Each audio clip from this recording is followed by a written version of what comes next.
সন্ধ্যাবেলা কথা দেখছি না এই বিচারপতি মানিক মেহমান কি অবস্থা, দেখার পর মায়া লাগে অথচ এমন কোন দাপট নাই যে দেখায় নাই। এজন্যই অহংকার করবা না যে আল্লাহ তোমাকে দাপট দিছে, ক্ষমতা দিছে, অর্থ দিছে, সম্মান দিছে। এক সেকেন্ডে এক মুহূর্তে ওই আল্লাহ তোমার দাপট ক্ষমতা পারে কি পারে না বলে?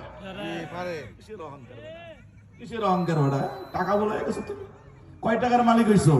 তোমার চাইতে বেশি টাকার মালিক কত কারণ ছিল, কথা দেখি না। কতটুকু ক্ষমতার মালিক হইছ? ফেরাউন কি কম ছিল নাকি? হ্যাঁ ছিল, কম ছিল না। আরো যারা ছিল 16 বছর কম ছিল নাকি? রাগ করবেন না। এ মুসলমান ইমানদার আল্লাহর গোলাম, যে কথা বলতেছিলাম, রাসূল তো তার সাহাবীকে কালি হাতে ফিরা দিতে পারে না। রাসূল তখন একটা শিশির ভিতরে ওনার মুবারক ঘাম সংগ্রহ করলেন। মুবারক ঘাম সংগ্রহ করার পর ওই সাহাবীকে হাদিয়া দিয়ে দিলেন। জোরে কোন আল্লাহু আকবার, আল্লাহু আকবার। ওই সাহাবী তার কন্যার কাছে ওই ঘাম মুবারক, রাসূলের ঘাম মুবারক দিল। সে কিছু ঘাম শরীরে লাগাইলো, আর কিছু ঘাম, আমার নবীর কিছু ঘাম সে তার ঘরের ভিতরে সংরক্ষণ করে রাখলো। এক সময় এই ঘর থেকে এই পরিমাণ সুগন্ধি বের হইতে লাগলো।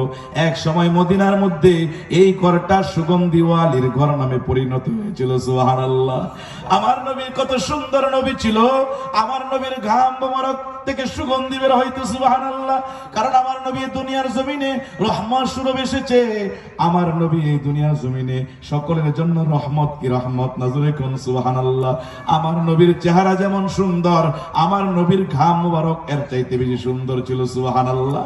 আমার নবীর এমন কোন জিনিস ছিল না ও সুন্দর, জোরে কোন সুবহানাল্লাহ। কেমন? হযরতে হালিমাতুস সাদিয়া রাদিয়াল্লাহু তাআলা আনহা তিনি বলেন, আমার নবী কেমন নবী ছিল যুবকরা, আমি আস্তে আস্তে তোমাদেরকে আলোচনার দিকে নিয়ে যাচ্ছি। আমার নবী কেমন নবী ছিল। আজকে তো যুবকরা নবী চিনে না। যদি নবী চিন্তা যুবক, তাহলে বেঈমানদের আদর্শ গ্রহণ করতে না। যদি নবী চিন্তা, বিবাহের অনুষ্ঠানে গায়ে হলুদের মতো বেহায়াপনা আসর জমাইতার কথা ঠিক কিনা? যদি নবী চিন্তা বিবাহ, মুসলমানের বিবাহ আর হিন্দুর বিবাহের মধ্যে এখন তো কোনো পার্থক্য নাই। নবী যদি চিন্তা, টাকা হইলেই কি বেঈমানদের মতো চলতে হবে? বেটা টাকা হইলেই চলতে হবে নাকি? ঢাকা শহরে থাকি, সোসাইটি তো সোসাইটির মধ্যে লাথি মার বেটা। সোসাইটি বেটা আমার নবীর চাইতে, আমার ইসলামের চাইতে, নবীর সুন্নতের উপর কোন সোসাইটি নাই, কথা ঠিক কিনা? যত উন্নত হয় তত বেয়াদব হয়। নবীর এক একটা সুন্নতের দাম কত জানো? সুন্নত তরিকায় বিবাহ আজকে বন্ধ হয়ে গেছে, সমাজ থেকে সুন্নত উধাও হয়ে গেছে। যত টাকাওয়ালা তত অপচয় কারণেওয়ালা, কথা ঠিক কিনা? অর্ধেক খায় অর্ধেক ফালায়। হয় কি হয় না বলেন? কষ্ট হইতেছে আপনাদের? এ মুসলমান ইমানদার আল্লাহর গোলাম, দিলের কানটা লাগায় শুনেন। আমার নবী কেমন নবী ছিল যুবক ভাই? নবীকে চিন, নবীকে চিন। আজকে তুমি কোন খেলোয়াড়ের কাটিং দাও, কোন নায়ক কিভাবে প্যান্ট পরে ওভাবে তুমি প্যান্ট পড়ো। আমার মা বোনেরা, আজকে আপনারা মডেল কাকে বানাইছেন? পর্দা তো সমাজ থেকে বিদায় হয়ে গেছে। নামাজ যেমন ফরজ, পর্দা করা ফরজ। সামর্থ্য হলে হজ করা যেমন ফরজ, পর্দা করা ফরজ। সামর্থ্য হলে যাকাত দেওয়া যেমন ফরজ, পর্দা করা ফরজ। সামর্থ্য হলে রমজানের রোজা রাখা যেমন ফরজ, পর্দা করা ফরজ। মহিলাদের বেপরদা ভাবে চললে জাহান্নামে যেতে হবে, কথা ঠিক? মহিলাদের কাজ কয়টা? আইয়ুমা ইমরাতিন মাতাত, রাসূল বলেন, আল মারআতু ইযা সাল্লাত খামসাহা ওয়া সামাত শাহরাহা ওয়া আহসানাত ফারদাহা ওয়া আতাআত বালা ফালতাদখুল মিন আইয়ি আবওয়াবিল জান্নাতি শা। রাসূল বলেন, মহিলার 5 ওয়াক্ত নামাজ পড়বে, রমজান মাসে রোজা রাখবে, নিজের সতীত্বের হেফাজত করবে, পর্দা করে চলবে, নিজের চেহারা স্বামী ছাড়া ভিন্ন কোনো পুরুষকে দেখাইবে না, বেহায়াপনার মতো পার্কে ঘুরবে না, কথা ঠিক কিনা? স্বামীর অনুগত্য করবে। রাসূল বলেন, জান্নাতের যে কোনো দরজা দিয়ে ইচ্ছা ওই দরজা দিয়ে তুমি জান্নাতে প্রবেশ করো। জোরে কোন সুবহানাল্লাহ। কিয়ামতের আলামত এসে গেছে, তাই তো ঘরের নারী রাস্তা নেমেছে। বোরকা পরা বুকরা চারা হাট বাজারে ঘুরে তারা, কেউ বা আবার বোরকা পরে মুখটি খোলা রেখেছে।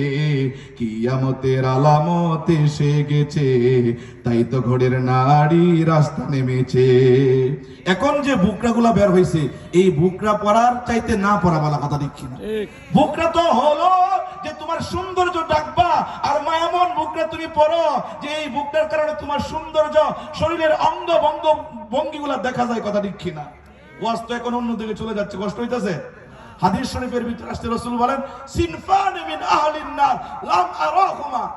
রাসূল বলেন দুই শ্রেণীর মানুষ জাহান্নামী মানুষ, আমি নবী আমার জামানায় এদেরকে দেখতে পাচ্ছি না, তবে শেষ জামানায় আসবে।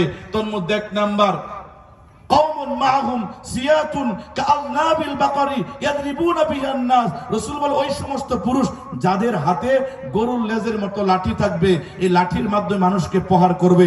এর ব্যাখ্যা হচ্ছে ক্ষমতা পাওয়ার পর ক্ষমতার অপব্যবহার করবে। রাসূল বলেন এরা জাহান্নামী, জাহান্নামী, জাহান্নামী। দুই নাম্বার নিসাউন কাসিয়াতুন আরিয়াতুন, ওই সমস্ত মহিলারা যারা কাপড় পরিধান করা সত্ত্বেও উলঙ্গ থাকবে, নিজেরাও পর পুরুষের দিকে মাইল হবে, পর পুরুষকেও নিজেদের দিকে আকৃষ্ট হবে। রাসূল বলে এই মহিলারা জাহান্নামী, এরা তো জান্নাতে যাবেই না, জান্নাতের গন্ধও পাবে না। জোরে কোন নাউজুবিল্লাহ, নাউজুবিল্লাহ। এ মুসলমান, যে কথা বলতেছিলাম, নবী চিনো যুবক ভাই, নবী চিনো। আজকে তুমি তোমার গার্লফ্রেন্ডকে নিয়ে পার্কে পার্কে ঘুরো, ব্রিজে ব্রিজে ঘুরো, নবী যদি চিন্তা এমন করতে পারত না। নবী চিনো, নবী চিনো। ও আমার যুবতী বোনরা, ও আমার পর্দার আড়ালের মারা, নবী চিনেন, নবী চিনেন। আমার নবী কেমন নবী ছিল। হালিমাতুস সাদিয়া রাদিয়াল্লাহু তাআলা আনহা তিনি বলেন, মক্কাতুল মুকাররমার মধ্যে ওই তায়েফ থেকে 10 জন মহিলা আসলাম, আমার আগে 9 জন মহিলা বান্ধবীরা আগে আগে মক্কাতুল মুকাররমার মধ্যে প্রবেশ করে ধনীদের দুলালি গুলা নিয়ে চলে যায়। আর যেই তারা মুহাম্মদের কাছে যাইতো আর শুনতো মুহাম্মদ এতিম, কেউ মুহাম্মদকে নিতে রাজি হয় না, কারণ মুহাম্মদকে নিলে তো টাকা পয়সা পাবে না। হালিমাতুস সাদিয়া বলে